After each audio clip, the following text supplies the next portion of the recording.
Hello, I'm Leonard Maltin, and it's my pleasure to welcome you to Disc 1 of the Chronological Donald, Volume 4.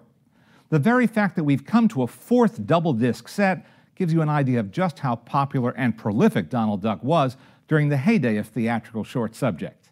In fact, even when Walt Disney had discontinued most of his other cartoon series for theatrical release, Donald held on. By the 1950s, it was costing more than ever to produce cartoon shorts with the quality Walt insisted on maintaining. But theater owners weren't willing to pay more to show them. So in 1952 and 53, Walt reluctantly shut down his Mickey Mouse, Goofy, and Pluto series. But he kept Donald going for a few more years, as he integrated one-shot specials into his yearly release schedule. There were two main reasons for this. He needed projects to keep his staff busy between feature film assignments, and he always wanted to have a Disney short playing with Disney features. Yet, even when the belt was being tightened in the shorts department, Disney wouldn't do anything that wasn't first class. His distributor, RKO, still made up individual full-color posters for each new release, like the ones you see here. Theaters posted these in their lobby because they knew audiences would be happy to see that a new Donald Duck cartoon was playing on the program. And, when the occasion demanded, Donald's director Jack Hanna and his storymen would even commission an original song, as they did for the Halloween cartoon Trick or Treat. Having staff composers like Oliver Wallace, Paul Smith, and George Bruns at the studio was a luxury that paid off even in the shorts department. Dreaming up new ideas for the wisecracking duck was a challenge for director Jack Hanna and his team of gag writers and animators. They could always count on nephews Huey, Dewey, and Louie to create mischief, as they do in Trick or Treat, which also introduced a character named Witch Hazel, voiced by the great June Foray. This is the real thing, you know, right out of Shakespeare.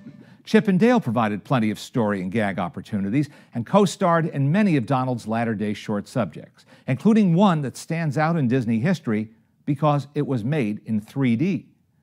In the early 1950s, Hollywood studios were trying everything they could think of to lure people away from their brand-new TV sets and back to movie theaters. That's when Cinerama, CinemaScope, stereophonic sound, and other special processes came along. There was a clamor for 3D films in 1953, and virtually every animation studio tried it out at least once. I wish we could show you working for peanuts in that process, but even in 2D, you can see how some of the gags were staged for maximum effect. And if you listen to the commentary track I've done with animation historian Jerry Beck, we'll tell you more about it. Another animation buff and a talented animator and director in his own right, Eric Goldberg, is our special guest in a feature that brings to life a Donald Duck cartoon that was conceived and storyboarded but never filmed. There were many unfinished projects like this, and now, thanks to Eric and the Disney Animation Research Library, where virtually every drawing from the past is archived, we'll all get to see what this particular cartoon might have been like. As you may know, Donald had a separate career away from the hurly-burly of animation, and that's the subject of a special feature on this disc. You may be surprised to see just how versatile a character he turned out to be.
times change, and so do our attitudes and our understanding of the world around us. So to look back at cartoons made more than half a century ago and judge them by today's standards would be foolish. So if you see things that seem inappropriate or that make you uncomfortable, don't judge them. Try to understand that they were of their time and talk about them with your kids.